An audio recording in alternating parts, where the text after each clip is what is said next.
Right.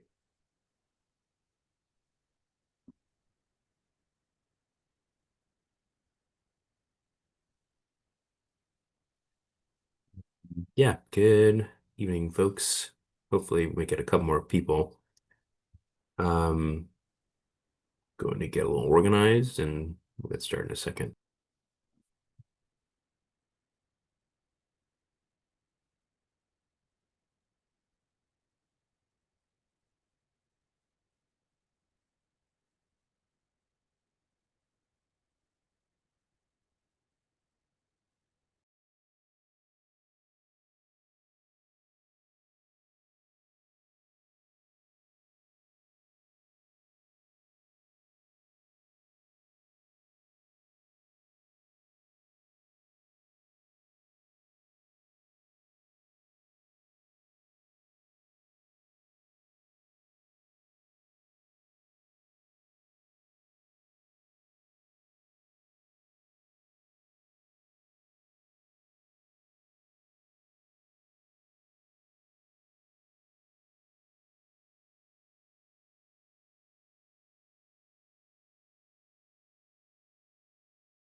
Okay, good evening, people.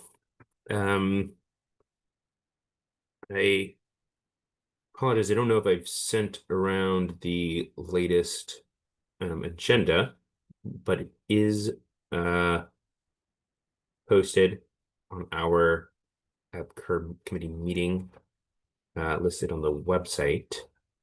Um, we had a couple of late placards that Abka sent over recently. Karen, thank you for helping us to get that onto the tracking sheet and the agenda. That's very helpful. Um, you never know when there's a lot that's always gets sent, and we don't want to miss any. So I'll just put put this in the chat, and this is just the what's on the website. Um, and I believe you might have access to the agenda. If not, I can share that to everyone's email right now. That actually might be helpful. Why not? Um, okay.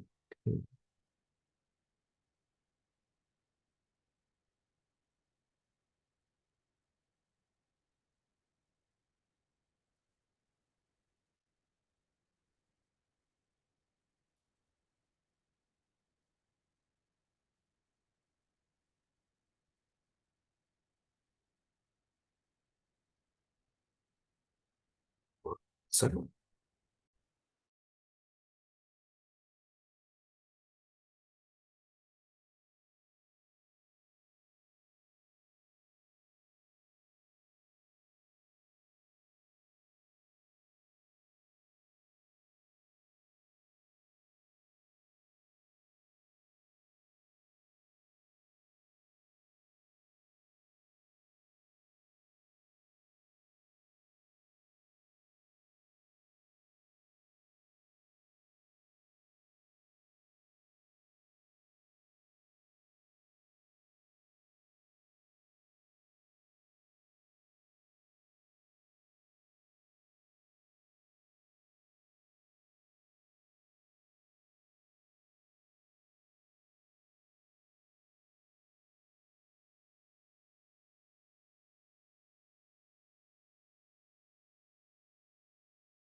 oh, sorry, Rachel.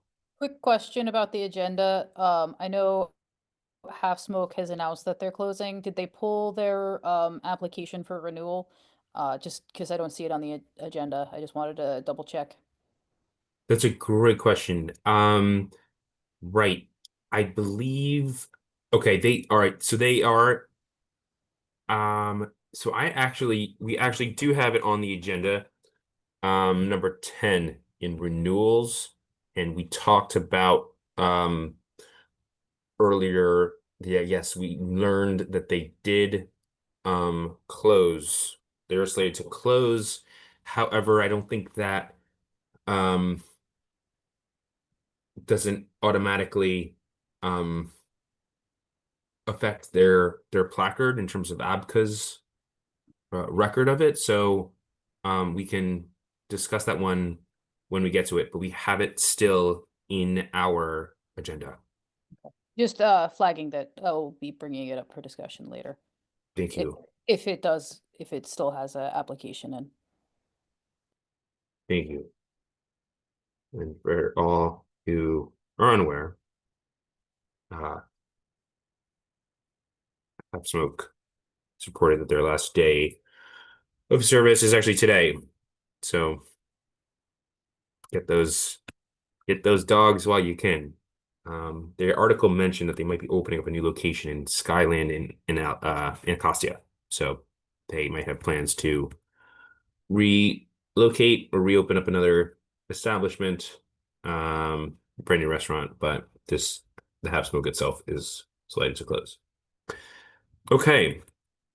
Um, I'm going to try and bring this meeting to a official start, with the roll call and to see if we have a quorum. So we're going to call everyone's name for our committee members. Call myself first. Commissioner Stephen Hanrahan, Single Member District 1B09, Chair, present. Frank Chauvin, I think he mentioned that he would not be here. Um, Miss Ashley Fields. Present.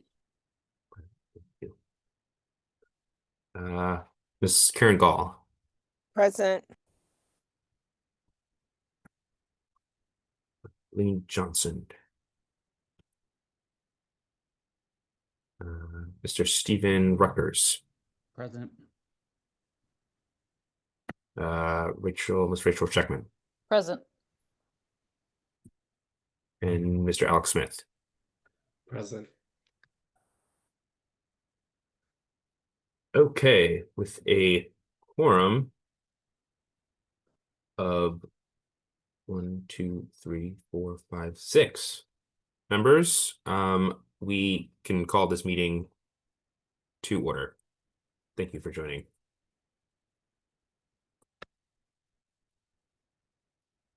Meeting is called to order. Okay, we have a fairly busy schedule tonight. There are a couple of protest we've got some active protests in the works. We also have a couple of new applicants, new businesses, and also one for a substantial change. I believe the last substantial change had come out fairly recently, and we might not have gotten a chance to reach out to the owner. However, I believe both of the other two new business items have expressed that they might be attending, maybe in the audience. We will look for you, audience members, shortly for that purpose. That is the Kathmandu Tapas and Cocktails at 1342 U Street Northwest, and then also Lifted Essentials Medicinal Medical Cannabis Retailer on 2220 2220 14th Street Northwest.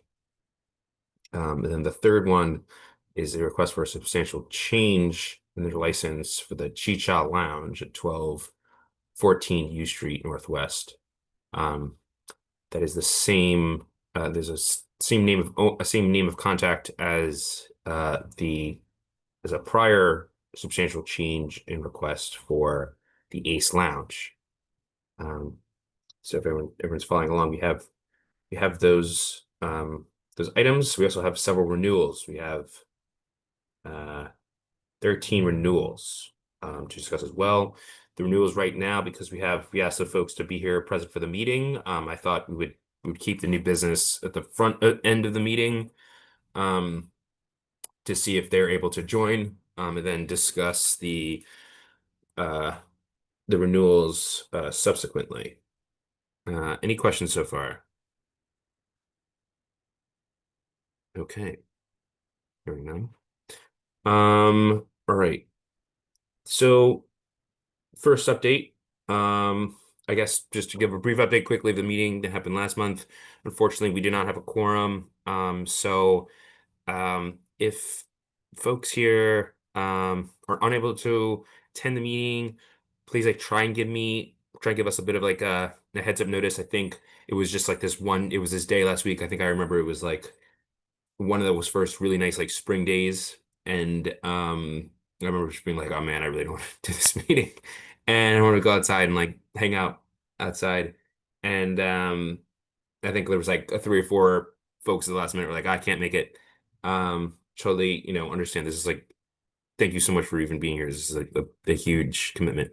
But I think if we could like just try and communicate a little bit, just maybe like 24 hours notice, then, if we know going into it that we are not gonna have the quorum, we could reschedule or something, and just try to be respectful of everyone's time and the folks who did attend to not want to make them feel like they are not part of a formal meeting, and their time isn't being respected. So we did have a good discussion. I actually enjoyed it, but just to mention that if you could give 24 hours notice if you aren't able to attend would be amazing. The other thing too is if you know anyone else who would be interested in being part of the committee would be also great. We are always looking for more members. We actually, because didn't intend for 3 roll calls, the folk, Connie, the Zod. But I actually think we might have had one more new applicant, so I have to follow up with them. They were responsive via email, but maybe phone.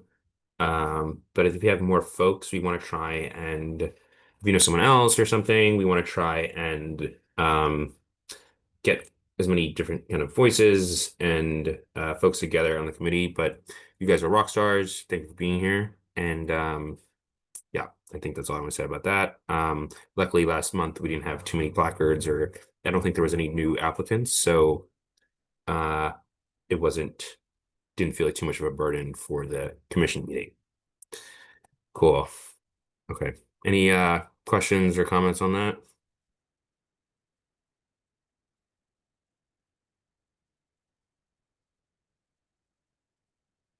Awesome. All right. Um, oh, one more other final kind of administrative item discussed, and I'm actually interested in seeing or feedback here of kind of would folks like to play a more active role in doing trying to find out some of the investigative history of placards or renewals, licenses um, that come sent to our ANC. We kind of have discussed that another committee, the zoning and housing committee, they divide up the applications, kind of sometimes a person takes on the onus of like learning about the application and then reporting to it at the committee meeting to the other committee members. And it's a little bit different with ABCA because uh some licenses are renewals and some are more like new applications.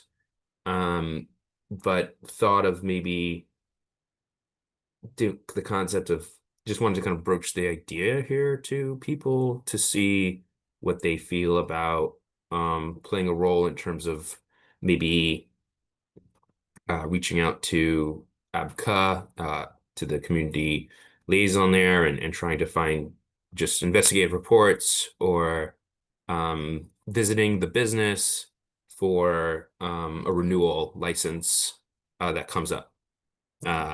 Could be like in your Sigma district based or not. But just wanted to kind of broach that idea as a concept and see, put out a feeler to see kind of what folks think about that.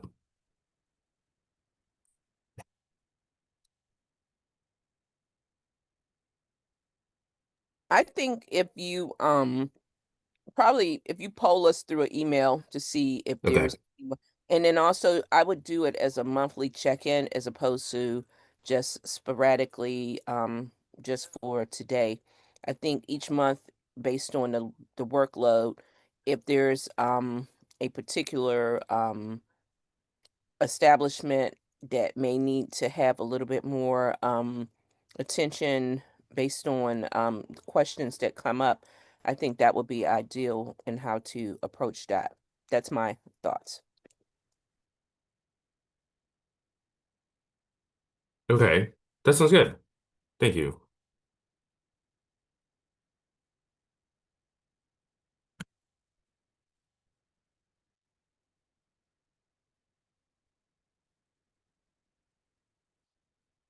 Okay. Does anyone else have any other thoughts on that this time? It's okay if you don't. I agree. It will be workload dependent for me on whether I can help in a particular month.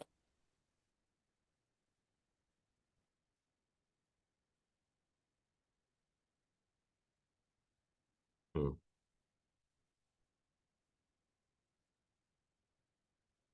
Okay.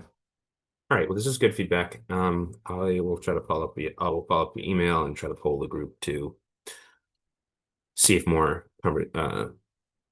see what folks think there. Thanks. All right. Turning to some of the active protest updates. So I actually don't have too much active protest updates. We did the ANC did vote to protest. This is prior now. This is still kind of ongoing. I hoping. For 1351 U Street Northwest. So that was a new tavern license application. ANC also did vote to protest for East Lounge for their substantial change in hours. A status update on that is another uh, group also decided to protest, the Westminster Neighborhood Association. The applicant and the ANC unfortunately missed were on, I mean, did not attend the roll call hearing. So the protest and also the license has been currently dismissed. The applicant wrote a letter to ABCA asking to reinstate their application. And the ANC actually has 7 days to respond to this. I I believe there was a strong sentiment to continue to protest, despite, or I think, uh, maybe despite, or also maybe also in because the other neighborhood association is also protesting to try and align the community sentiments together. And I'm expecting we might draft another letter on that. It's still fairly new to me. There's a timeline of 7 days, I think, and that was actually from, I'm not sure when that mark was. Maybe it was actually the 24th when they sent their letter. Um, so we're learning, but just wanted to give that update to this committee here, and if anyone has any thoughts or questions about that, please let me know. Um, and then finally, ANC did also vote to protest the renewal for Alero, um, and that is being protested as well. Does anyone have any questions or concerns about those updates?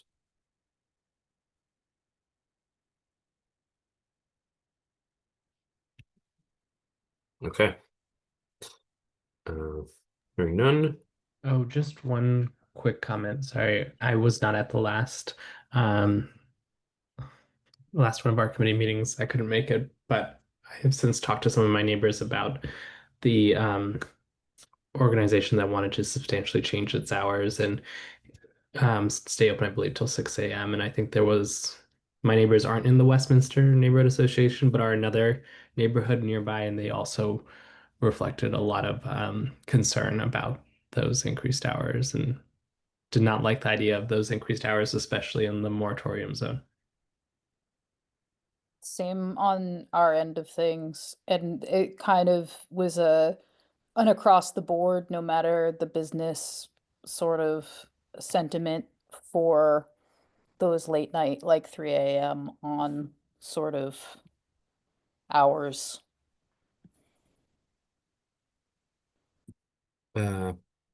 Ms. Fields?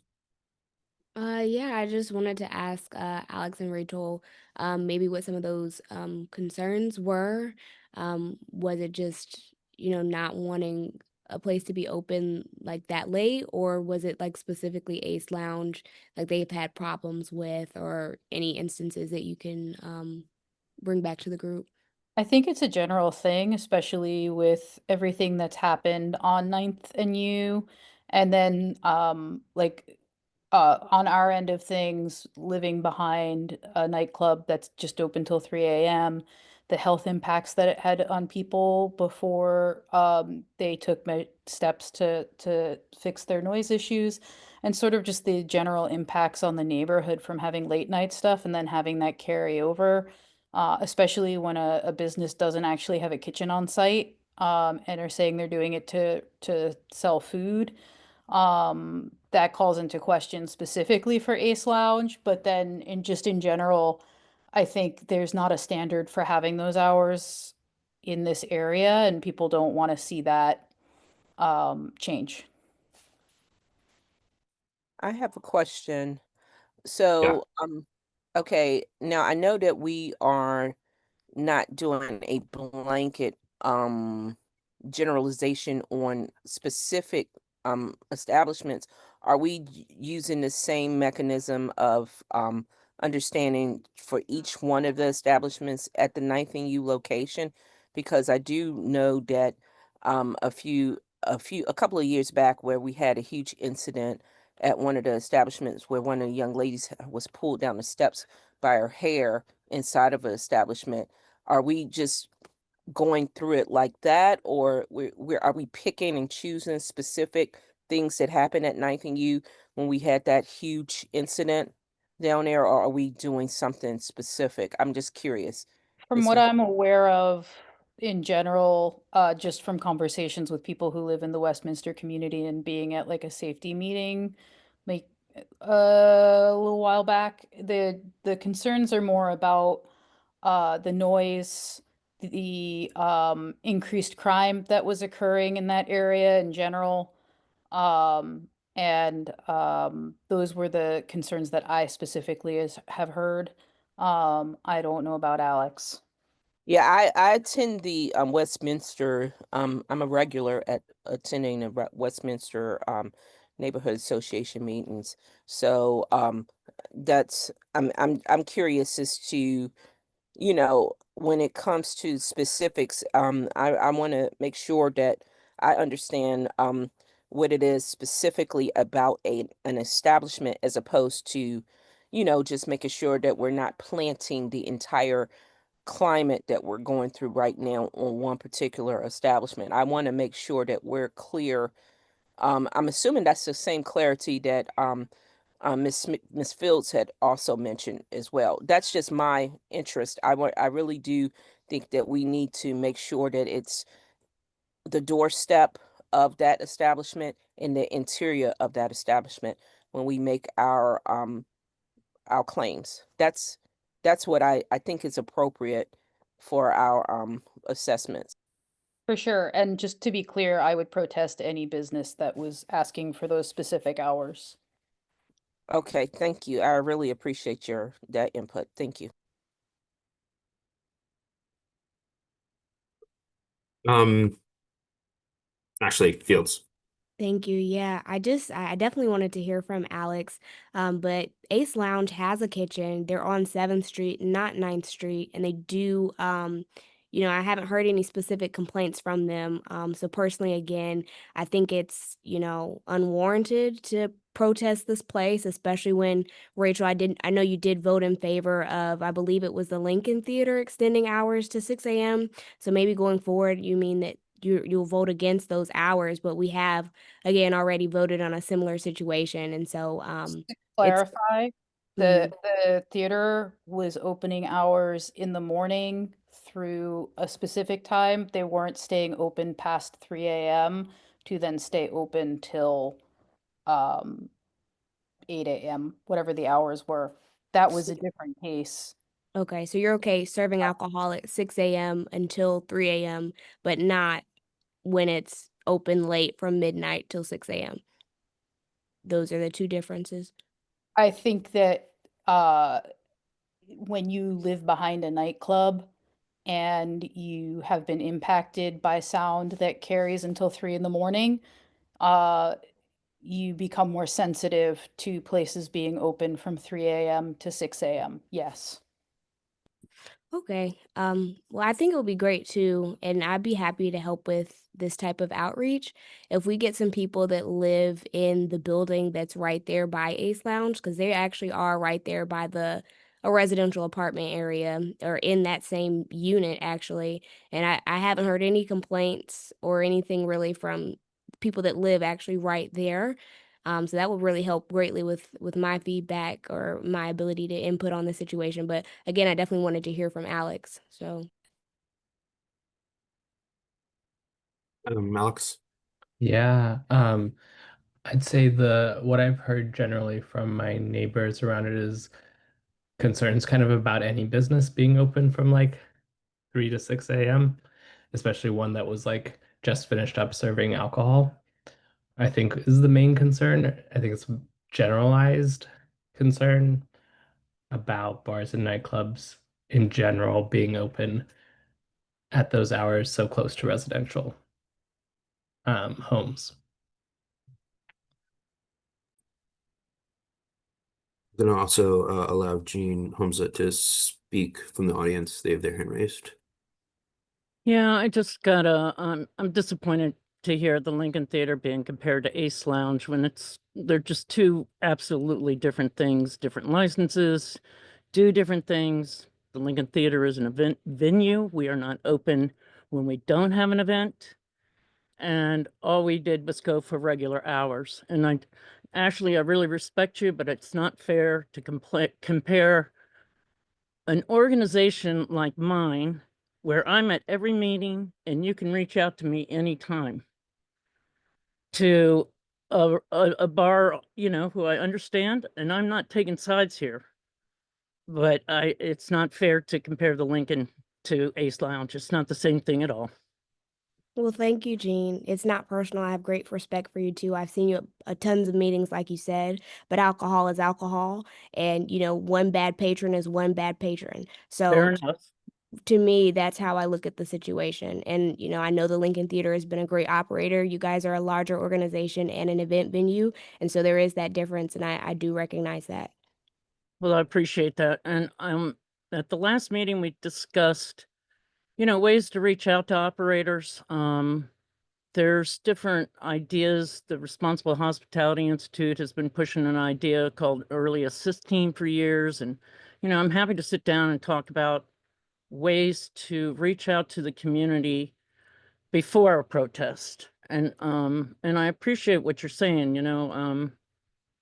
they haven't done anything. What you're looking for is a proven record. And I think that's where maybe some people are having a hard time. And I would agree with you that if they haven't done anything, but again, I'm not taking sides, but I just wanted to say that I appreciate that how you feel about Ace Lounge, and I support you in your efforts and everything. I just don't think it's fair to compare it to the Lincoln.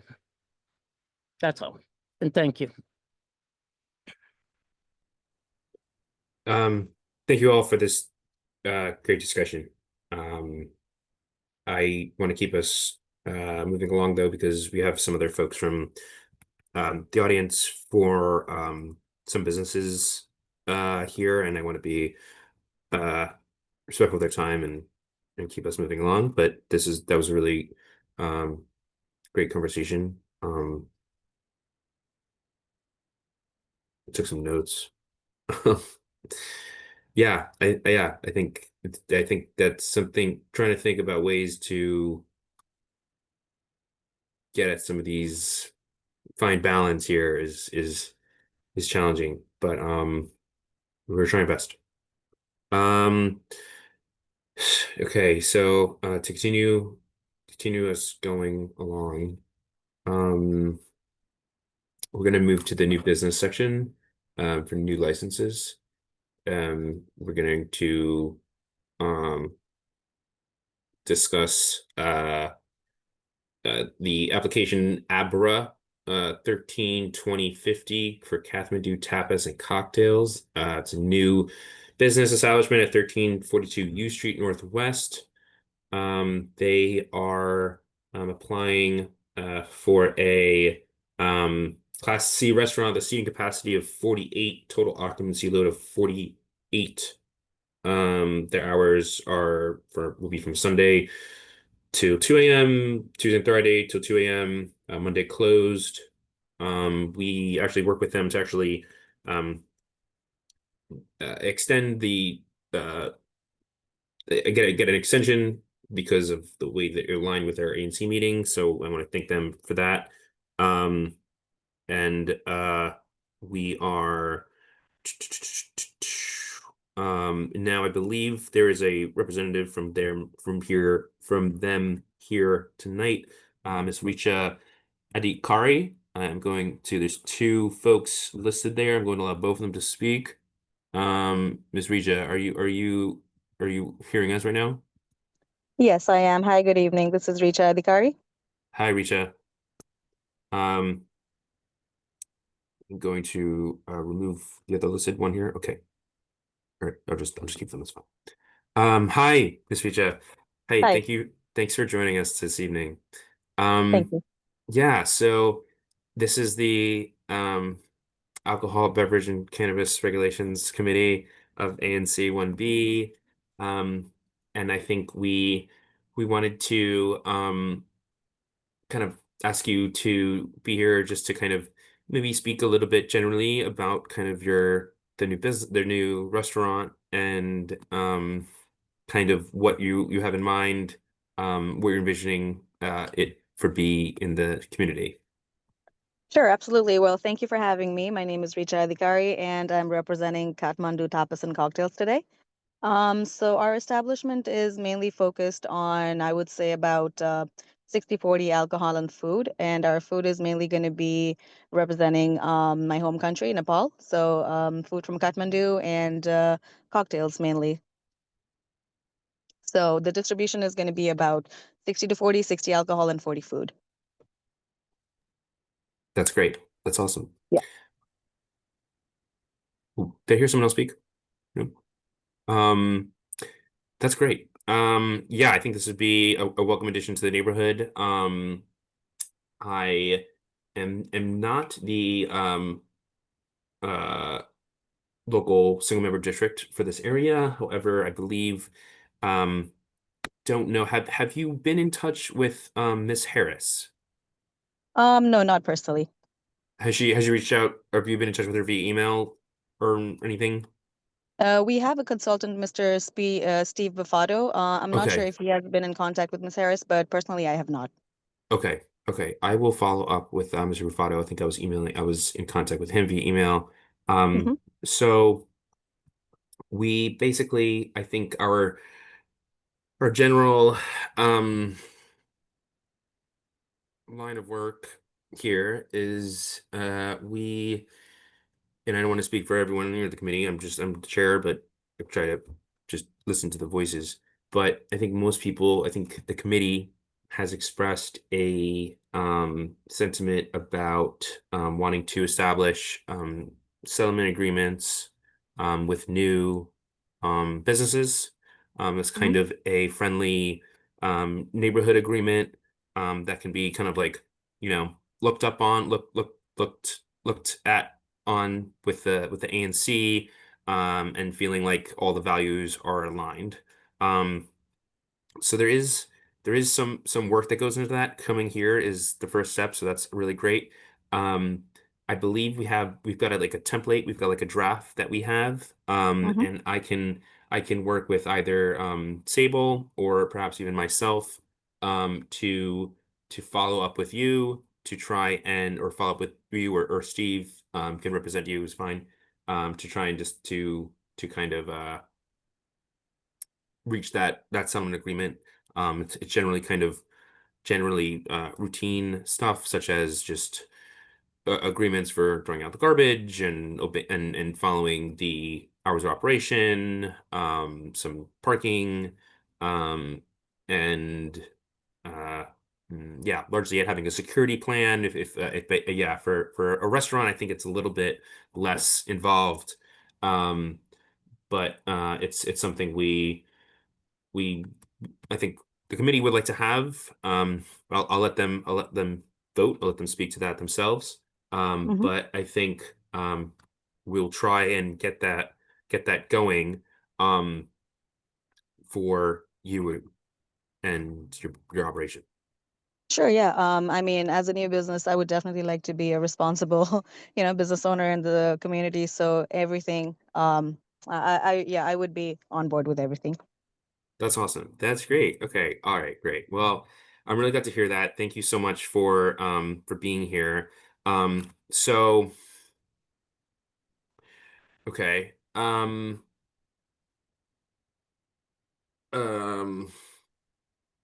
okay, so posted date. Okay. Okay. Well, actually, protest petition deadline. Oh. Okay. Yeah. We're going to guys, actual article dates here. I think yeah, so actually the dates here we have the protest petition deadline is actually at June 2nd. So that's actually this on Monday. And we um yeah, I think that might have just happened. Yeah, so I think Ms. Richa, we're gonna try and Mhm. follow up with you with this kind of settlement agreement, and we might hope that on good faith we can kind of sign something and not have to protest. Yeah, sure. I mean, absolutely. Anything you need, I'm here for it, and we can always follow up. Also, I just wanted to mention regarding the responsibility part, I actually did join the U Street neighborhood community to kind of be more involved as my business opens. So, yeah, that was one of the things I wanted to do for the community as well, be there for whatever needs to be done. So I'm here for it. Thank you. Thank you. Yeah, absolutely. Awesome. That's awesome. Does anyone have any questions for Ms. Richa? No questions for Miss Reacher, but just a matter of process, Chair.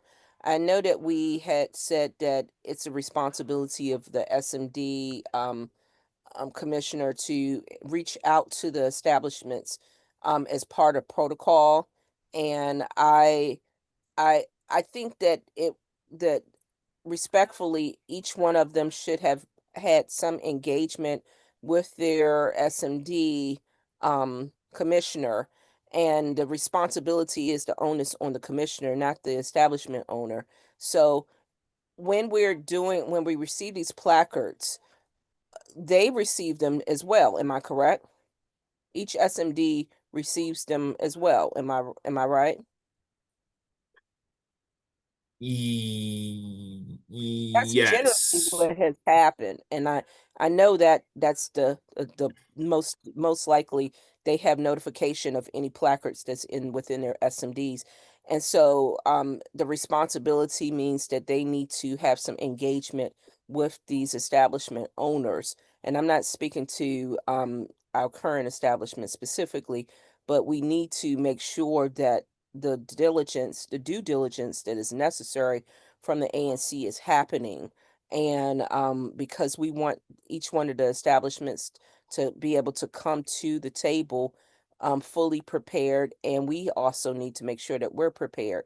So I Yes. think that it's important. I hear you, Miss Call. Yes, and that's why I actually, but without throwing anyone under the bus, I don't know. We actually have reached out to the single member district and they were not here. So I have reached out to the to Richa myself through Steve, and luckily she is here and she's doing a great job of giving us the Well, I'm happy information.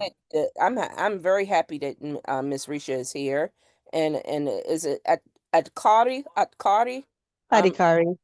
Adhikari? Okay, Adhikari, Mhm. Miss Adhikari is here. I'm very happy that she's here because she's showing her responsibility and commitment to the neighborhood. And thank you, Miss Adhikari, for Absolutely. bring coming to the table. But I just want to make sure that you get all the full services that you deserve as a new business owner. That was my take, Chair. Thank you. Thank you. Thank you, Ms. Gall.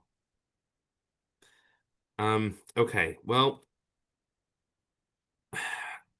it is awkward. It is an awkward thing. We do, but we have to vote. We have to take a vote if we want to protest this license establishment here.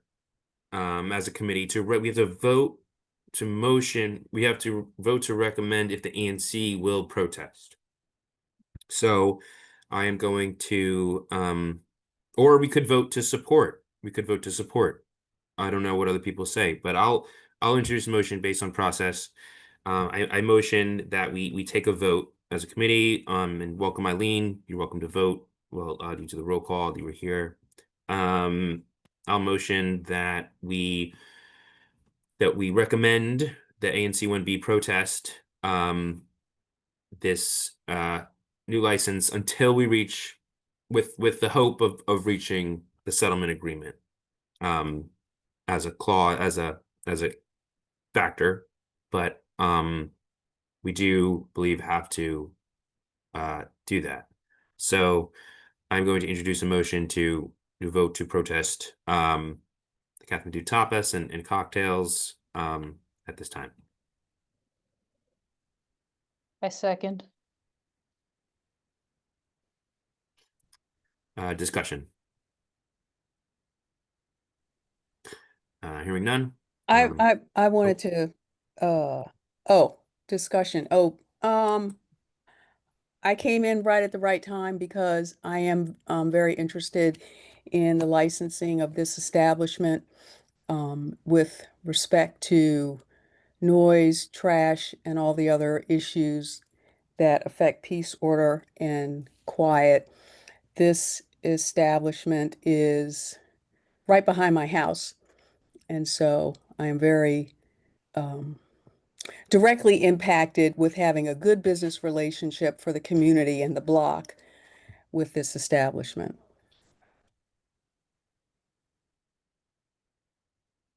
I think it's important to keep the same process for all businesses, and so I agree in getting a good settlement agreement, and I think that it is supportive of both the business and the ANC and the neighborhood to do so.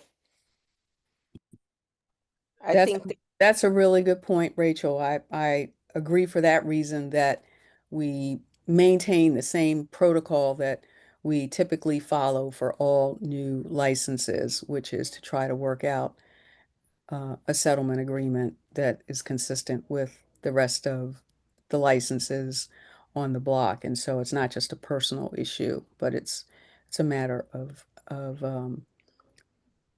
process and following our precedent.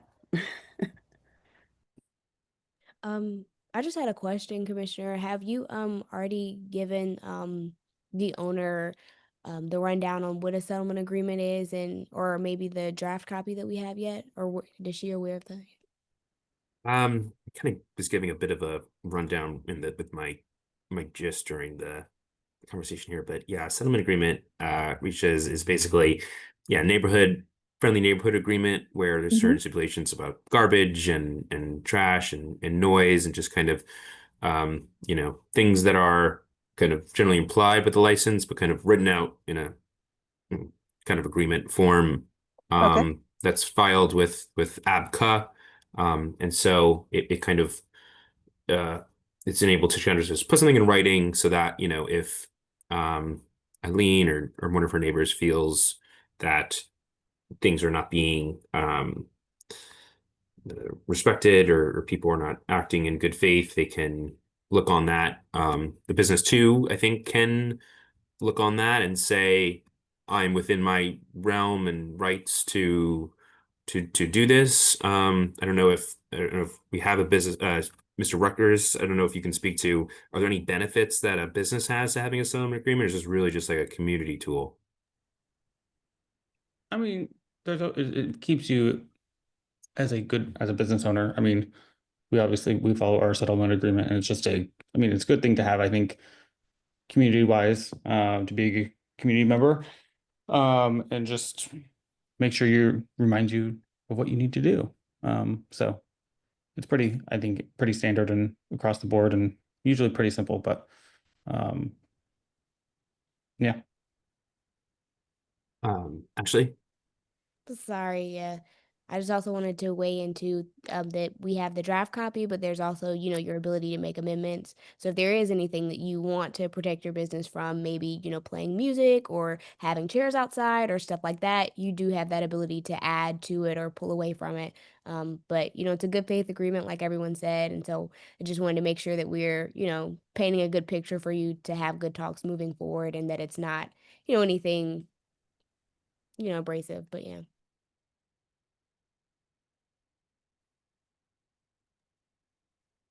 um, thank you for this discussion. I want to return to any more discussion, or can we move to a vote? I think we're going to move to vote. Okay, and we have Eileen here now. Okay, so all in favor of the recommendation to protest to reach settlement agreement, please raise your hand or say aye. Okay, 1, 2, 3, 4, 5. Okay. All in favor, again, all opposed, please raise your hand or say aye.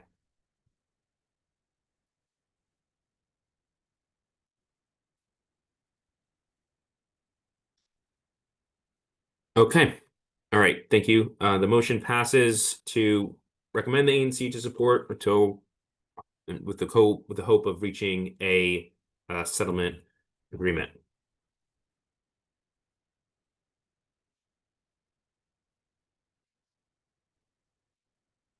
All right.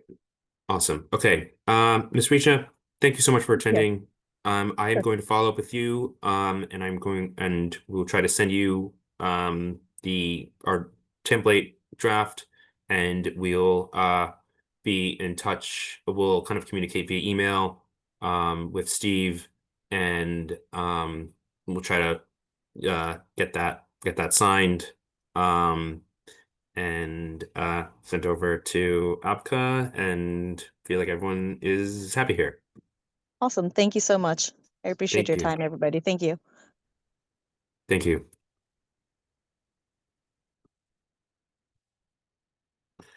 Okay. Okay. Thank you. Okay. Great. All right. The next item of business is a new application as well. For it is ABRA 129325, the name Lifted Essentials, 2220 14th Street Northwest. I believe there might be some folks here, or there might be a representative from the business. Let me check my email to see what their name was.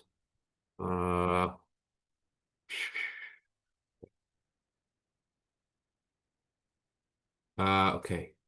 Is there a okay? Is there a Mr. Zhao or Mr. Kerrigan? Miss Kerrigan. Is there Miss Kerrigan in attendance? And seeing that, Mr. Zhao. Okay.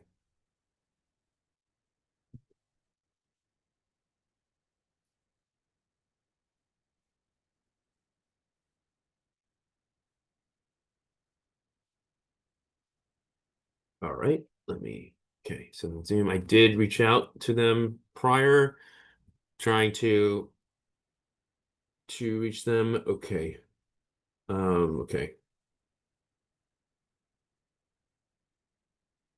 Okay. I might have, okay. Okay. All right. I sent them the link. Um, we'll see if they join towards the end of the meeting. There's been some folks putting something in the chat about the daycare. Would someone like to speak about the daycare facility?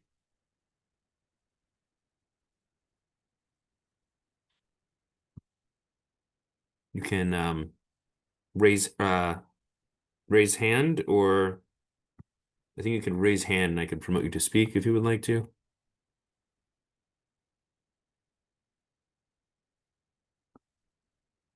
Okay. Perhaps we can return this item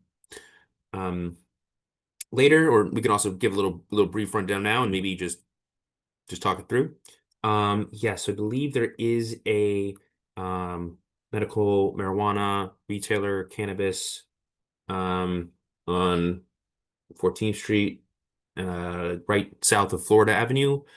There was a group, there's a daycare, childcare facility that's located across the street, but it is within a 400-foot boundary of the establishment. And they have they are have written ABCA that they would like to protest this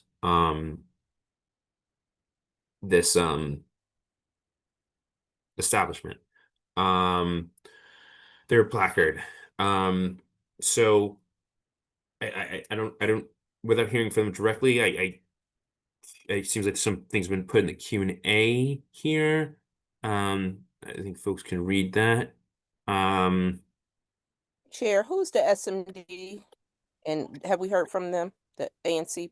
Yeah, so unfortunately, we've not heard from the SM. Well, it's actually we've heard from the SMD that the daycare is in, and that commissioner has been very engaged with that daycare to try and help them draft a letter of protest. Have not heard from the SMD for the establishment, which is across the street, on 14th Street. Okay, let me clarify my question. Who's the ANC representative for that particular establishment? I believe Mr. Kensick is. Okay, I think he's been copied on some emails. I know he's very active and very engaged with Thirst Lounge um and trying to respond to his constituents. I know about Third Lounge. I'm talking about for this establishment. Has he provided any engagement in regards to this establishment? I don't believe that not, no. Okay, Not that that's not that I'm yeah, not that I'm aware of. I'm happy to play a role, and I've tried to play I've tried to play a role, and maybe the link was not quite sent out there. Yeah. Um but maybe yeah. just extra. I know that we have protocols, and I just want to make sure that as we go down the checklist, as we stated in this meeting, we want to make sure that every single thing that we're supposed to do to ensure that the community engagement piece is handled. We want to make sure that everyone is getting their all of the engagement that the ANC is supposed to give to the community as well as the establishment, that's happening. That's the reason why I asked that question. Thank you. Yeah. Yeah. No, thank you. Thank you. Thank you for asking the question. I mean, you're right. I agree with you 100%. And we are trying our best here. We are human, we all have full-time jobs, and other stuff. So sometimes it is a lot. It's a lot of work. But I think, if not now, there is also a commission meeting through which there would be more time for engagement, and it might be take up more of that commission time rather than the committee time. But we will make sure we engage. Rachel? Remind me, the protocol that we've had in place is that cannabis licenses automatically receive a protest so that the ANC can have time to speak with the owners and get a settlement agreement in place that is protective of the communities. That's correct. And we established that we had said that the ANC is to make sure that they establish an engagement process with the establishment. And the establishment, they should have that prior to us. Once the placard is issued, there's supposed to be an engagement with the ANC representative for that single member district, as well as we should hear the community engagement feedback. What is the community's thoughts on the establishment being in process? The community has shared that some of the community members have shared their thoughts. It's in my actual area, so I do know for a fact. But I just wanted to know what the elected official for this area, what they have, what type of engagement that they've had, and we are here in our capacity of, despite all of our work that we do, so we're sitting on this committee helping. So I just wanted to hear what the elected official had done. That's all.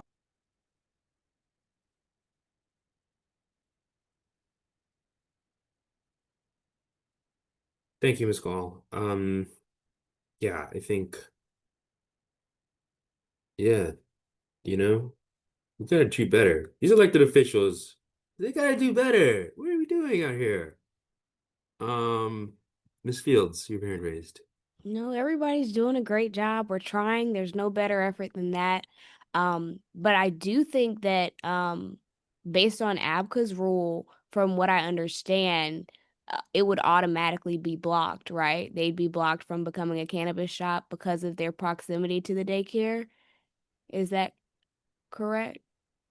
Yeah, Mhm. honestly, not. There was, I think, an email chain with the ABCA community liaison, and I can try and bring it up. I'm not, I'm not sure.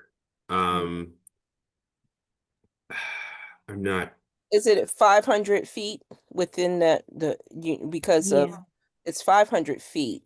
And so that's the reason why I'm asking the question about the ANC, because I really want to know if they exercise their due diligence in their SMD. I didn't want to come away with speaking over them. So, but you're correct, Ms. Fields, you're correct in your assessment. However, I want them to make sure that they can support the community, as the community they made their points clear.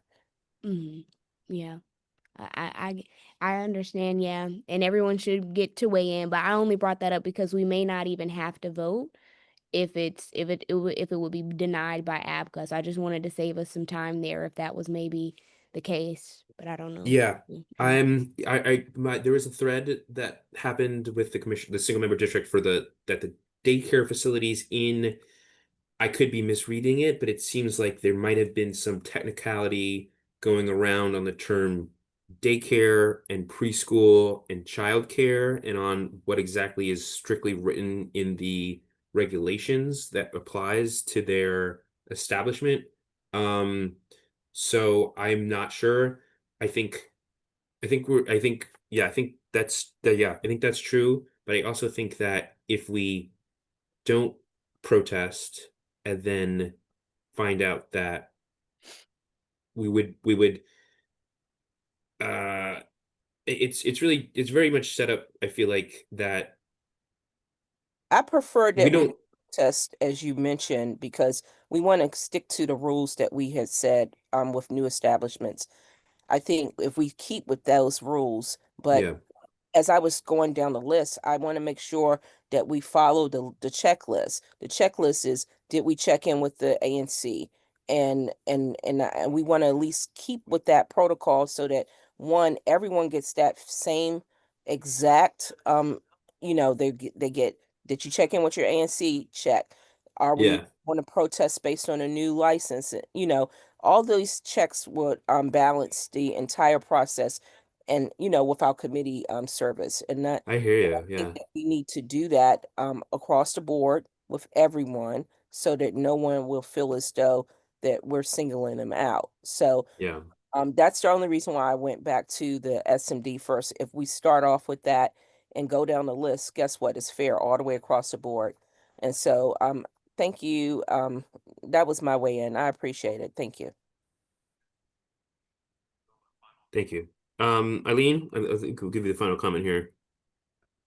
I agree with what the points Karen made and the points you made in support of going ahead to protest.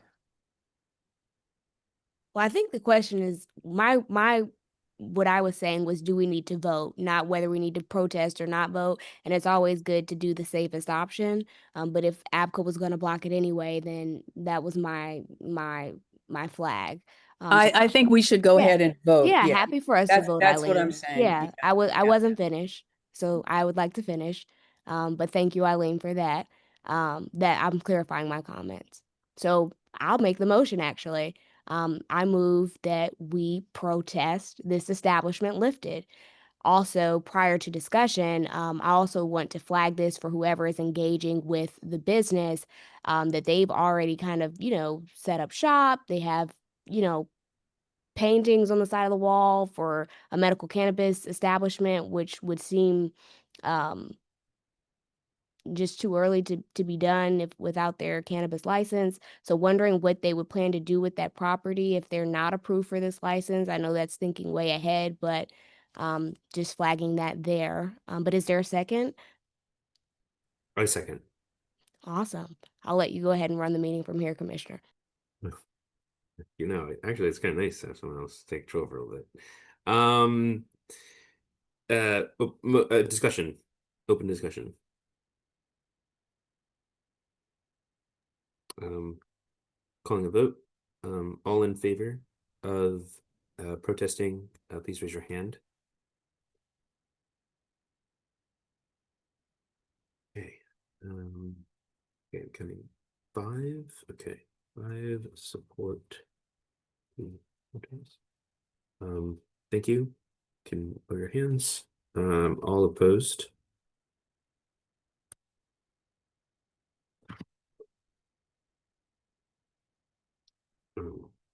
Okay. Seeing none opposition. All abstain. Okay.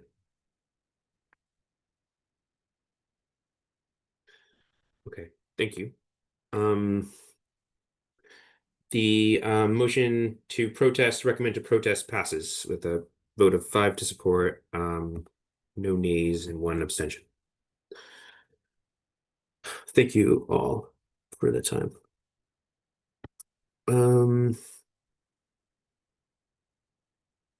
Okay.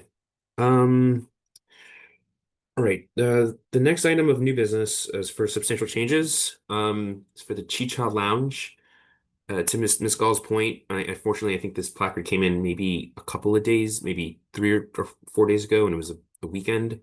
And so we just kind of caught it. And I don't know if we did do the work in reaching out to um uh the applicant. They might be on the call. Let me bring up the placard. Oh, interesting. Okay, so this placard is actually the same a contact. This is for a proposed hours of operations. This is very similar to Ace Lounge of Sunday through Saturday, 8 a.m. to 6 a.m. And it would be that this is for a request of a change in hours. Current hours of operation are till 2 a.m. and 3 a.m. So this would extend the hours of operation until from 3 a.m. to 6 a.m., but the alcohol would not be changed. So it's also the name of the contact, Danash Gabrisco, is the same as listed on for Ace Lounge. Um, yeah, so that is license here. Unfortunately, we don't have Mr. Adanash present at this time. Yeah, but maybe I'll just do my own kind of outreach with him, maybe call him and just kind of, I don't know, speak to him one-on-one, or just kind of get a sense, like try to kind of pick his brain, or kind of discuss what he is trying, what his goals are, if he owns several of these establishments, or he is just a representative. But if it's just a way that they want to make more money, or they're struggling or something like that. It does seem like there's just some expressed committee desires and community desires to not have businesses be open till 6 a.m. But um, considering it's his name again, maybe I can talk to him, or I can ask him. I can copy folks on email and just kind of ask him about what his goals are for his businesses, and maybe if there's a way we can meet them that's not with 6 a.m., as that seems like that's not going popular with people. What do people think about that? I think it would be good to have outreach with him. And as I said before, I think it's really important not to set a precedent of um, bringing those hours in. I live behind a place that has a 24-hour operating license, and it has had negative impacts on myself and others in my community. And I think it's really important to be really careful about having those licenses, especially if it's near homes.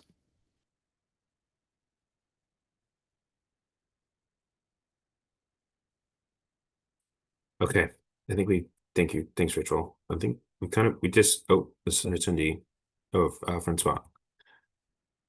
Commissioner Barrio, welcome. Hello. Thanks for giving me the chance to speak real quick on this. I just wanted to say that, I spoke with Commander Polium about this before his transition out of the role as commander for the third district.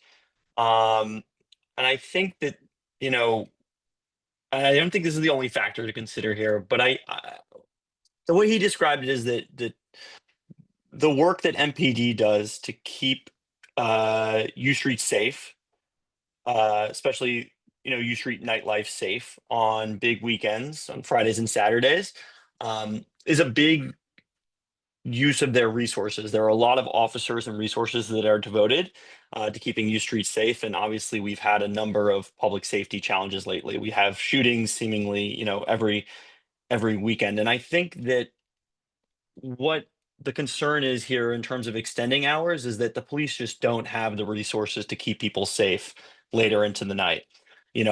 Regardless of any specific concerns about Ace Lounge, I think that the concern about going later into the night is real, and that the police just don't have the officers to deal with it, especially given that the times that officers are the least likely to want to work are those morning hours, because that is when they're dealing with things before the day starts, helping with their families. That if they lose those hours, it puts the most stress on their families, is the way he described it. So I do think that given the state of the budget, given the state of MPD relying on overtime extensively in order to, meet the challenges that we have right now in the city in terms of public safety, I do think that the hours extensions are not a great idea. We just aren't in a place as a city. Maybe that will change in the future, and we will be better equipped to deal with nightlife that goes later into the night, as other places around the world are. But I am coming around to the idea that it's just a very difficult thing for our city to handle in this area at this time with those hours. Um, the other thing is that I don't know the specifics about Ace Lounge in terms of what they would do if the hours were granted, but there have been a number of cases where ABCA has granted these later hours that I've heard about, and then those businesses have gone on to serve alcohol past 3 a.m., which is the latest time they're allowed to, and then ABCA and MPD have had to go in and shut them down or fine them for the violations. And so I don't know that that's what would happen here, but it is an ever-present concern. And I do think that while ABCA is working very hard, from what I can tell, and MPD is working very hard, we all know that there's a lot of issues with enforcement of settlement agreements and of the rules in place regarding liquor licenses. So I do think that is it is a concern. So those were just the comments I wanted to make to the committee. Thank you. Thanks, Ms. Roth. That's awesome. This a really helpful context to have. Does anyone have any comments on that or questions about that? For instance, I was saying with the capacity of officers and general safety. I mean, I can speak as someone who has handed over a lot of footage to MPD of people getting mugged, coming past my house, or being held at gunpoint, or having their cars broken into at like 2, 3 in the morning coming home from the nightclubs because they park over here. Like, I agree, having those late night hours does not help, especially with the stretched budget and the safety issues that we're facing right now. My way in is speaking because I stay in the thick of things with public safety in this area, and as public safety director for the 3rd district and chair of the 3D CAC. I will happily let you know that I concur with our former commander, Michael Pulliam, in regards to how, and also Commissioner Barrio, in regards to how we are completely stretched.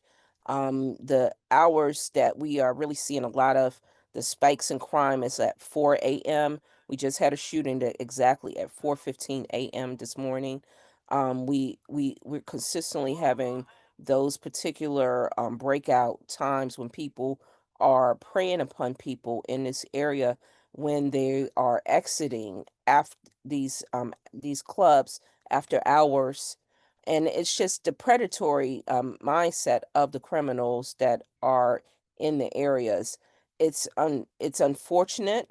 um it really doesn't help when people really want to have fun and enjoy themselves, and even if they just want to take a walk because they like the quiet of the morning, it really does affect our public safety, um because they think that people are very vulnerable at that time. And so I can't, again, like I said from the beginning, we don't know specifically if we can say it's the establishment unless we know what's happening right on their doorstep in inside of their place of business. However, the atmosphere is not lending itself to really keep people safe with people coming out of those establishments at that time, and they don't have the patrols that's in place when they really need them at that time. But I will address that in our upcoming meeting on this Thursday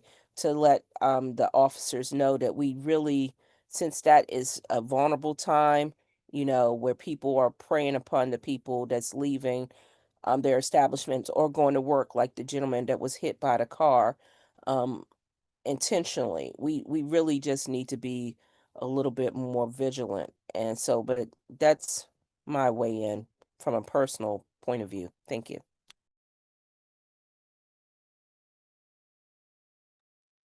Thank you. Thanks, Paul. Yeah, I think this is really helpful context to have in relation to safety and to some of these factors that late at night is when these crimes are happening.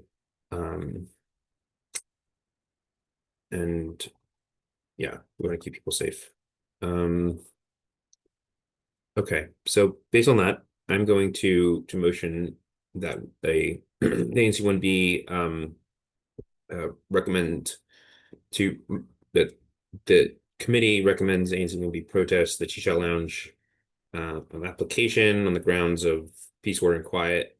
And I will also do some diligence to coordinate with the SMD or just reach out to the business owner and try and sorry, I think it's a siren outside hearing that. I'm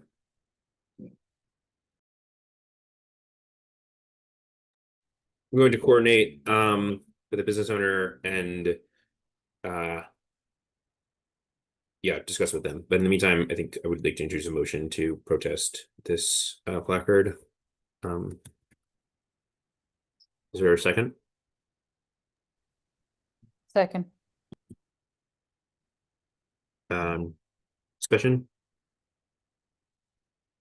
All in favor? Please raise your hand. See, first of all, his hand is still up, but I can see around it. Okay, 5 to support. All opposed, please raise your hand.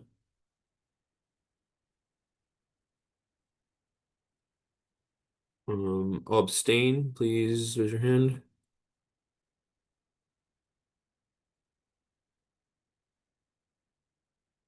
Thank you.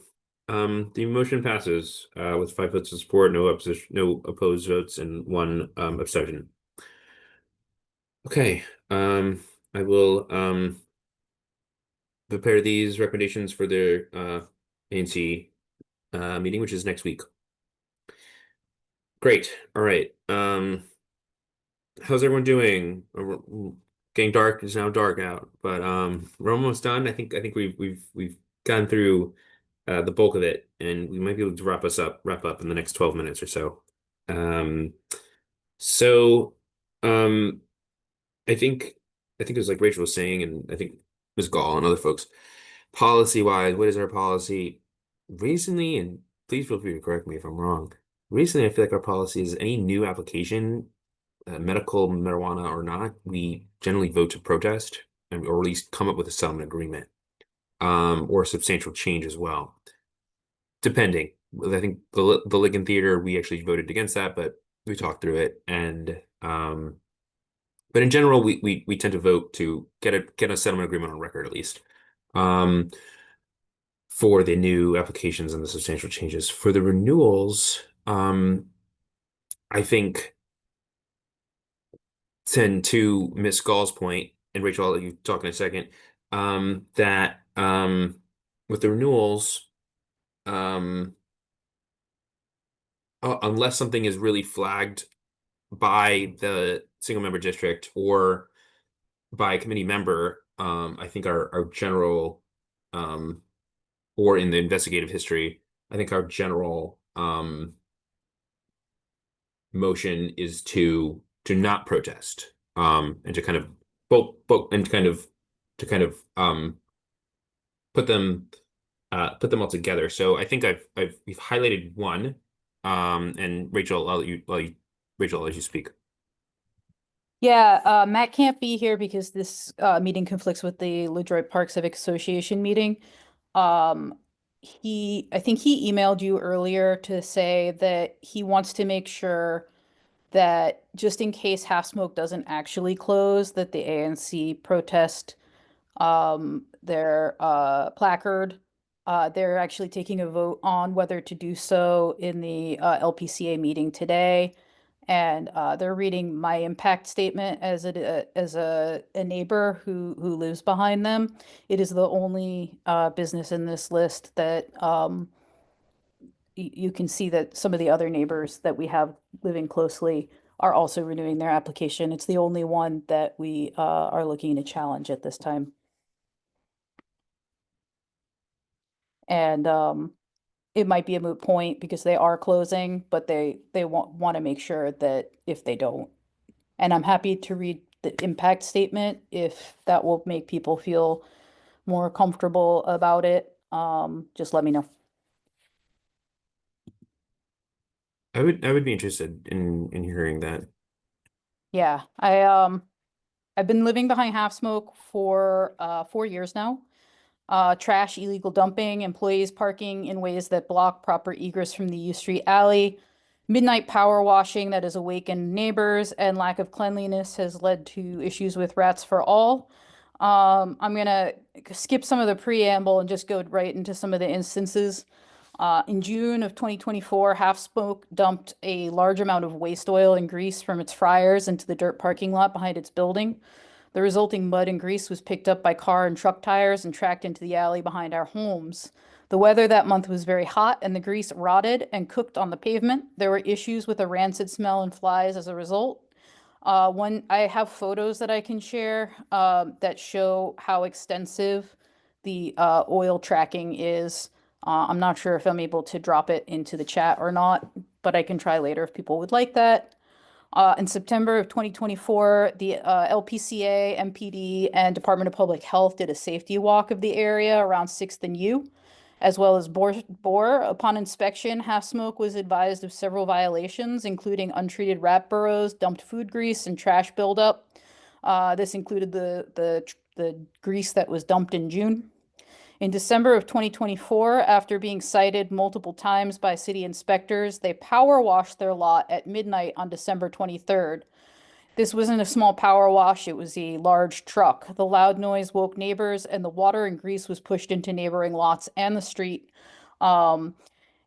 It impacted the Florida Avenue Baptist Church's properties. It was not properly disposed of, and the water froze the next morning, creating a tripping hazard for everyone in the area.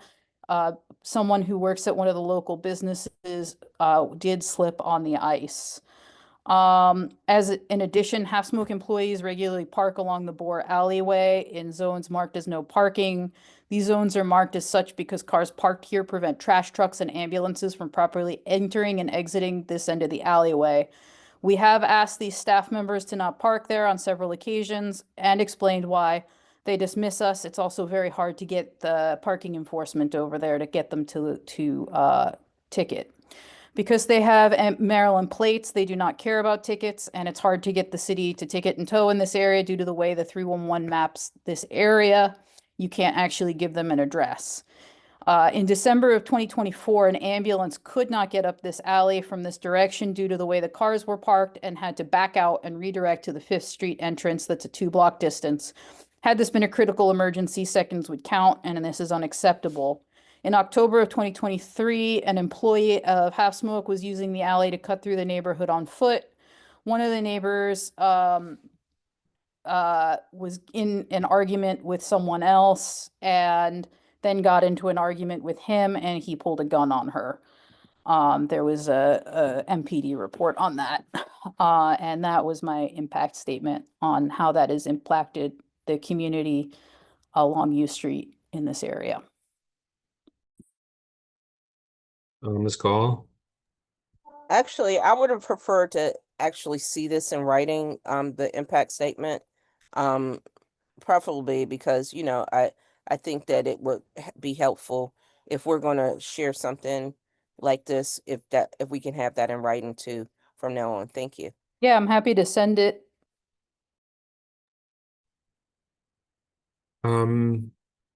Yeah, Rachel, if you feel comfortable sending it, that would be great to the um committee email, or if you want to send it to me, I can send it out to folks or include it with the minutes. But thank you for reading that. Okay. Okay, well, I think that was a pretty thorough statement, I think, of several things that seem like flagrant violations. Does anyone have any other comments on Rachel's impact statement? Based on that and based on the feedback from Commissioner Fay, I'm going to motion that we protest the renewal license for Half Smoke. The ANC1B protest the license renewal. Is there a second? I'll second. Any more discussion? Ms. Fields. Yeah. I'm really sorry to hear that happen, Rachel, and that was you and your neighbor's experience.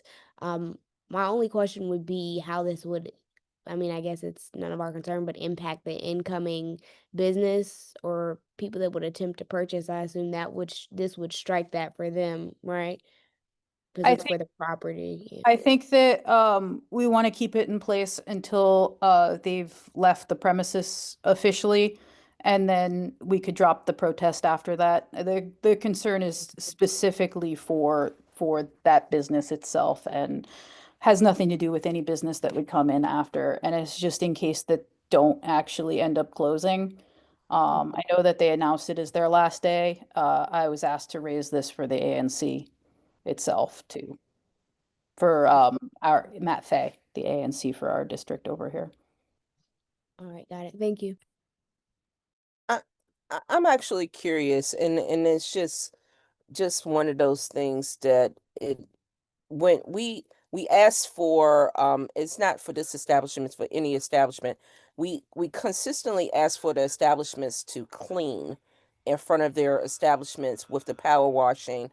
And if they're open at a particular time, have we put in the settlement agreements a time that they should do their power washing? And especially since power washing is required for the businesses year round, even during times of inclement weather, have we put anything in the settlement agreements about that? And for establishments that dump like grease and oil, like at Ninth and U, the corner of Ninth and U is always consistently someone's dumping oil out of one of those establishments there, and you see the oil all over the street. So that really resonated with me. Um, is there something that we're doing within the settlement agreement that is addressing the oil dumping from establishments that have these those particular collection pots that's on the side of their establishments or wherever they're located, and the oil is dripping all over the street? What are we doing about that? Because if we ask them to remedy the situation, are we preventing them from abating a situation by talking about when they're actually doing a power washing? And this is not about your impact statement, Rachel, Yeah, but so I understand. highlighted you sort of highlighted a issue that could potentially be restrictive for establishments who are trying to keep the cleanliness around their establishment, where water is going to freeze during the wintertime and the drain off is going to be an issue. However, what are we doing to realistically allowing them to address these issues that we're placing within the settlement agreements? Are we giving them a time period that will allow them to do the power washing, which would be reasonable for them while they're in business? And then also, are we also saying, okay, we understand that there's going to be runoff from the cleaning? Okay. Hey, Ms. Gall, I'm going to can we get to a specific question here? I think you're making some really Those are good the points. questions. Those are the questions. And so thank you for allowing me to ask them. Yeah, I would love to see some language around that put together. I think in this specific case, um, it wasn't the problem that they were power washing. It was the manner in which they did it, and they did it in such a way, the way that the parking lots are aligned, they just pushed it into their neighbor's area. They didn't actually clean up, and they were trying to put the fines that they were getting on another of the other businesses that were adjacent to them. But Rachel, I wasn't really speaking to, I didn't want Yeah, you to elaborate on on this fair. particular case. I'm really interested in seeing with not just the new establishments and the current ones, what are we doing to make sure that they can remedy their problems that we are having in the neighborhood, because it's egregious, the nastiness that is coming, but people want to eat the food, but they're not coming up with a solution on how they can consistently remedy the grease issue and the power washing. We want to see Does establishment. anyone can we ask the committee, Ms. Gall, does anyone have any thoughts? Does anyone know if they like what the normal yeah, let's ask Jean here. Jean might know. Yeah, Jean, we promoted you to speak. I And don't I'm know. sorry that Sorry. I keep getting cut off, but I did want to make sure that I finished my thoughts. But thank you, Chair, for that. Okay. What I do know is this is a Department of Health phone call, and repetitive phone calls if it's a constant issue, because there really should not be any grease escaping from, I think they're called grease traps. And that's, if you do any frying, you have to have one, and it's serious. And DOH is pretty serious about it, and they're supposed to be rat proof and all these things. And there's a company that's supposed to pick your grease up.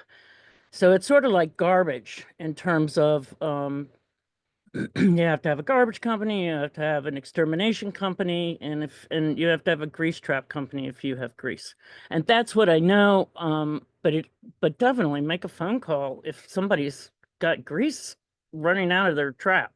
Jean, look, I do these regular walks through the neighborhoods, and there's a consistency. Like at Ninth and U, I see that all the time. And I know that I've seen these establishments with those actual those collecting containers for their grease, and it's draining all over the street. And I just am talking about an actual portion of our settlement agreements where we're telling people, okay, we know that you have to remedy this situation. We want to have some language written into the settlement agreement. So, Chair, that's what I'm trying to get to the point, not asking who the establishments, the DC agencies. I already know who they are. Okay. I'm talking about settlement agreements. So I hope that I was able to clarify that. Thank you.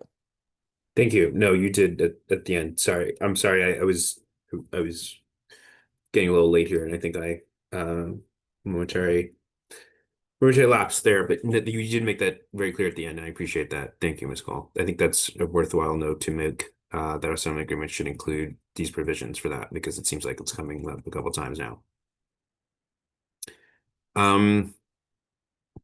Okay. All right. All right. Where were we here? Where were we here? I think we were voting. Okay. Yes, thank you for this discussion. Does anyone else have any other discussion items? There is a motion to vote to protest half smoke. I'm going to call the vote. All in favor of protesting half smoke renewal license, please raise your hand.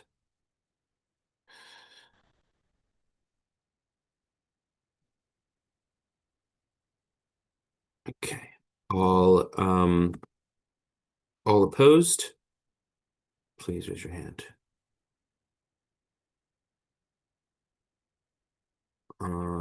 All abstain, please raise your hand.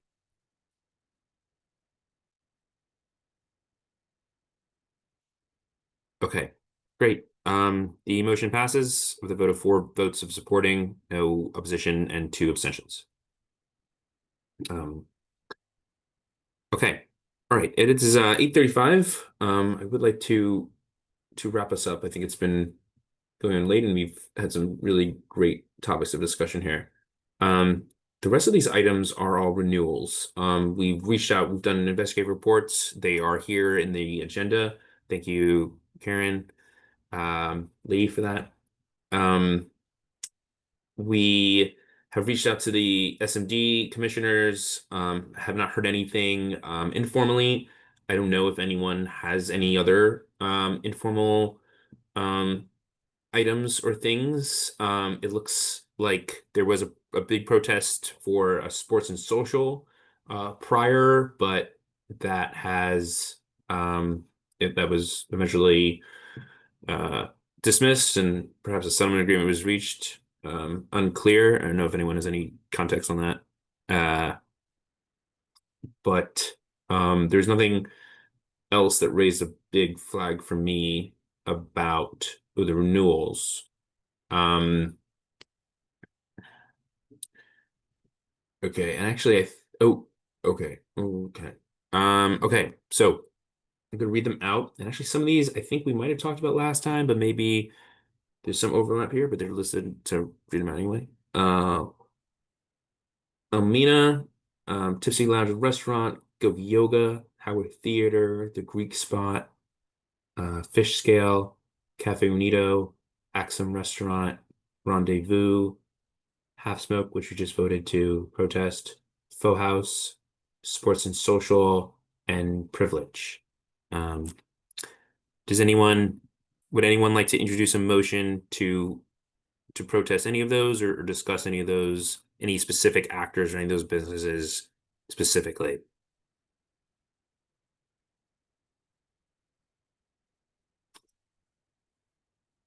Since I've been so negative, I will say the Full House and Fish Scale have both been neighbors. So just wanted to put something positive out there. Yay, positivity, that's good. Yeah, I think I've been to both of them. I like Fishkill. I want to go back. I think they were pretty good food. We'll find out we'll do some reconnaissance and eat some sandwiches and find out how they dispose of their oil. And then we'll include that in the new settlement agreements. Um, that's good to hear, Rachel. Thank you. Thank you for sharing that. Does anyone else have anything they want to share? I know Cafe Unido, I think they're fairly close to me. They are mostly a coffee shop. They have little street chairs outside, and I think they sometimes activate them, sometimes they don't. But they're generally pretty good. Um, Sports and Social, there might be a settlement agreement on record to cite. My only challenge for any of the renewals is because we have a consistent issue is rat abatement. I am always interested in making sure that the settlement agreements are truly one that we ensure that each one of the renewals do have a settlement agreement in place and that the rat abatement clause is really clear. So outside of that, that's my only concern about any renewals. Because as we're trying to make sure that everybody is in alignment with the new ones, we also want to make sure that all of the renewals are also in alignment with the community. Thank you.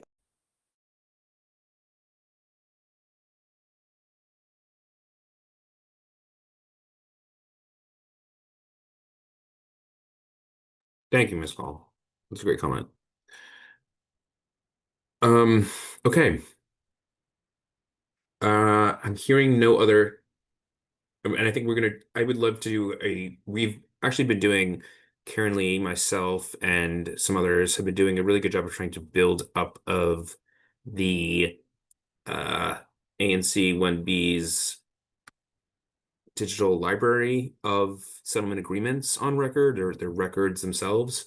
So, this is something I think we've done. There's been a lot of work done recently to try and consolidate that and have that so we can have that and have those things available to people so we can share them with the committee and the public. So I think that is another helpful plug to try and track down the settlement agreements and keep them, save a copy for us so we have them on file. That's super important. Okay, so not hearing any motions to protest. So I'm going to introduce a motion that we vote to support all of the that we support the renewal licenses listed here that we read out, except for Half Smoke, which we already protested. Do I hear a second?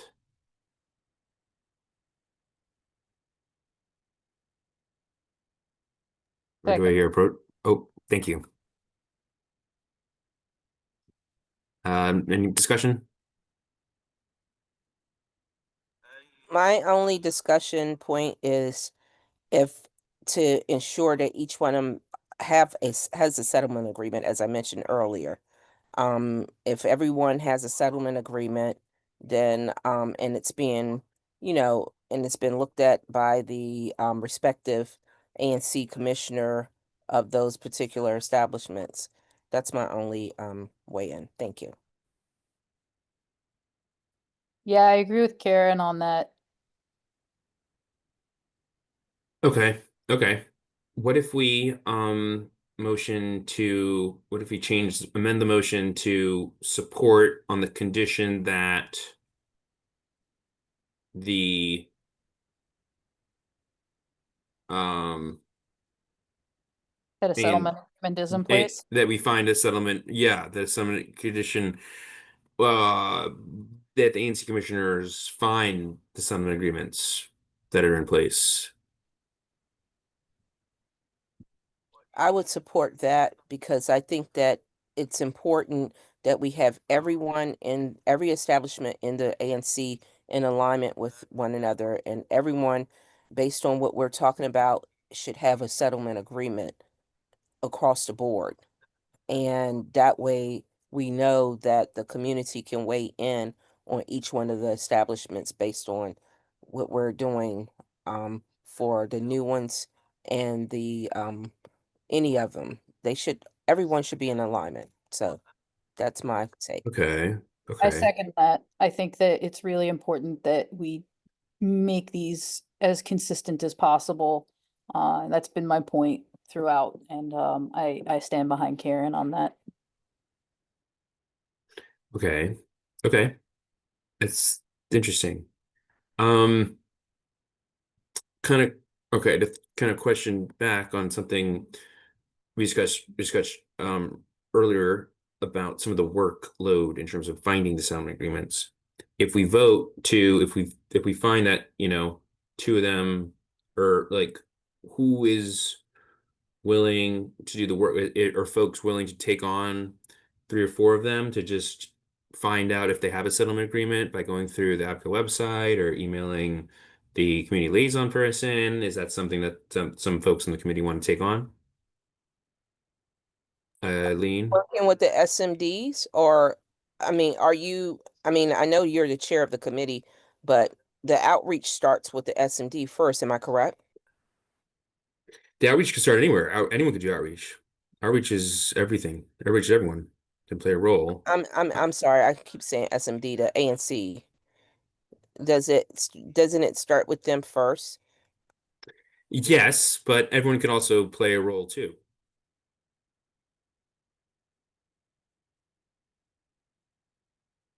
Eileen, you have your hand up. Yeah, I recently was trying to search that database, and it's not very user friendly. And um, one question I had was whether or not a citizen would have to file a FOIA to get the settlement Hmm. agreement Yeah, or not. I just don't know. I mean, it's a great question. That's have a exactly right. sense. Oh, hold on.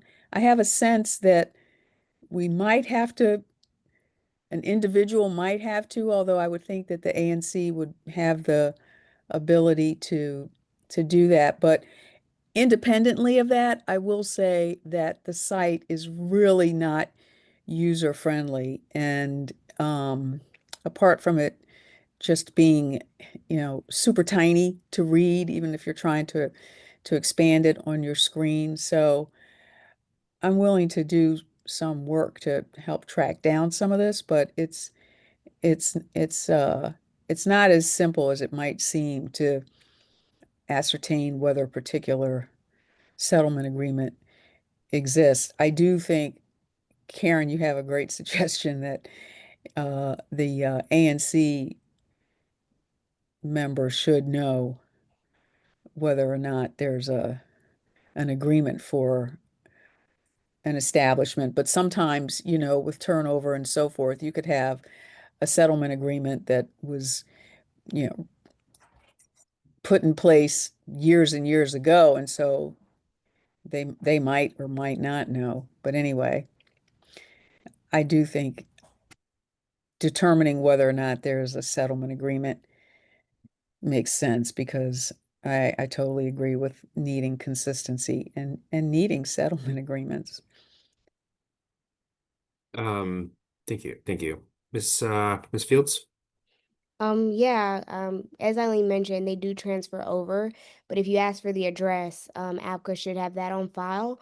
And as far as requesting, I'm sure Commissioner Hanrahan would be able to send a list to Sarah, who's the community relations officer, of who's on our committee. And so if we request and he lets them know that we're, trying to help, we could be able to, access those records. And so we could reach out to Sarah, who has the information of what's on file, and just request the address, and it should be, pretty straightforward. Or maybe one of us, and I'd be happy to help with this, could just do a larger email, send all the addresses of privilege, all these places, and just ask in one email, hey, can you send us back what you have on file with ANC1B and these addresses, and do that in one fell swoop. So those could be a couple of options. I agree with Ashley. I think that it's always good to know exactly one, because Sarah Fauschbaum has all of that information as to what placards are out there. She can just do a query on the ANC1B and we can have that information to who has settlement agreements and everything. That would help you, Chair, and then also help the committee, but also the commissioners would be able to be involved too. I mean, because that's what our expectations are. So thank you.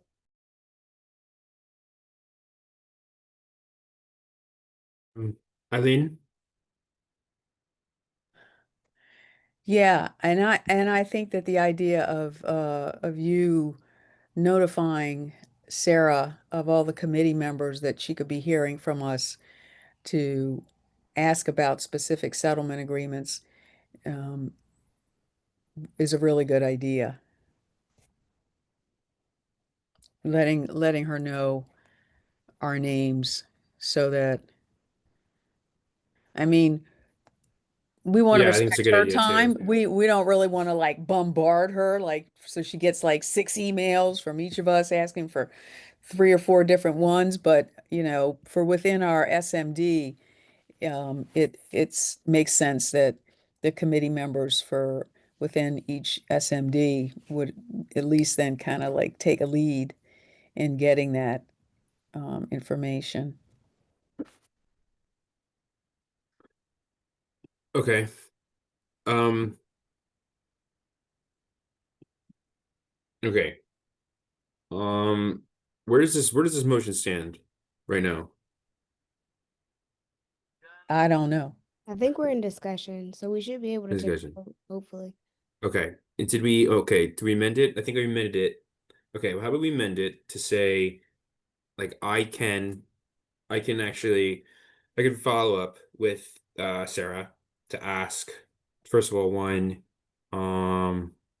if I can give her a list of our committee members, if they can get certain privileges to not have to go through the FOIA process on the website, maybe just reach out to her directly or someone to get settlement agreements, and or can she provide all the settlement agreements on list for these listed renewals here?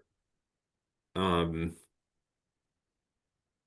I'm hearing that as thinking that as the motion with a note for follow-up for the future that maybe we can either just ask Sarah for like a big list of all the settlement agreements for all ANC1B, or as they come up piecemeal, people can uh email her them for asking her for that.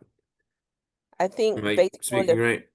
based on the database built for the single for the ANC, I think it should be clear that we have all of the settlement agreements on record for the ANC. One, and all the renewals, as it correlates with the renewals, it's easier for us to match it up.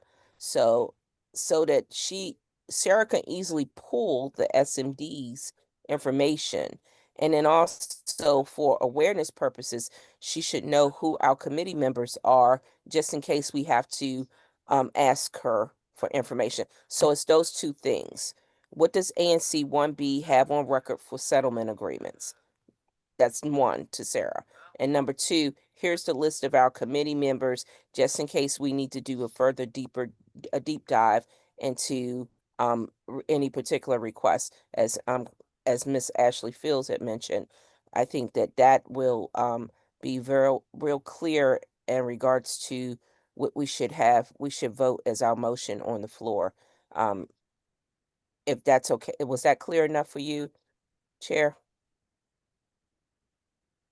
Yeah. I have okay, like motion to support on the condition that we follow up with Abka Sarah to ask one, um, what does ANC1B have for for settlement agreements? Also, what do all these specific ones have settlement agreements as a start?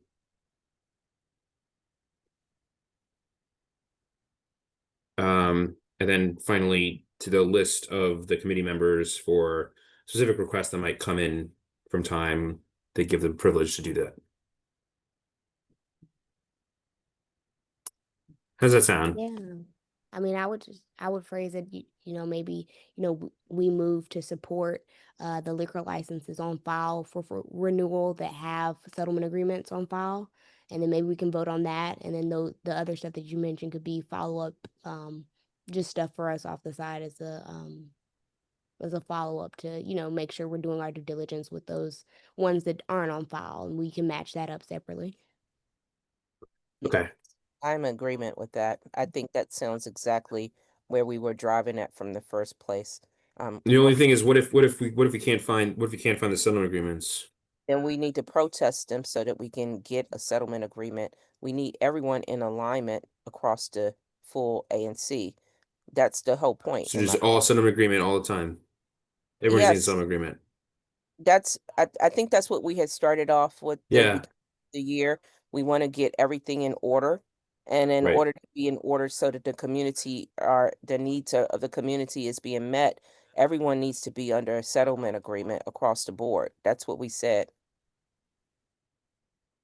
Okay. All right. Okay. Okay. All right. Committee has spoken. Okay. Yeah. So move to support these liquor licenses, and yeah, there are liquor. Um, on the cause that they have settlement agreements, and to protest them if they don't. Second. Second, oh,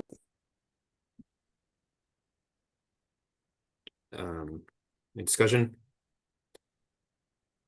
All in favor?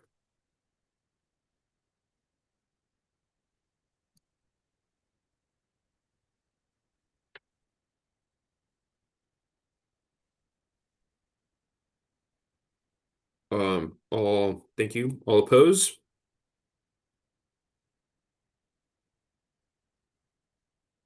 Um, all abstain?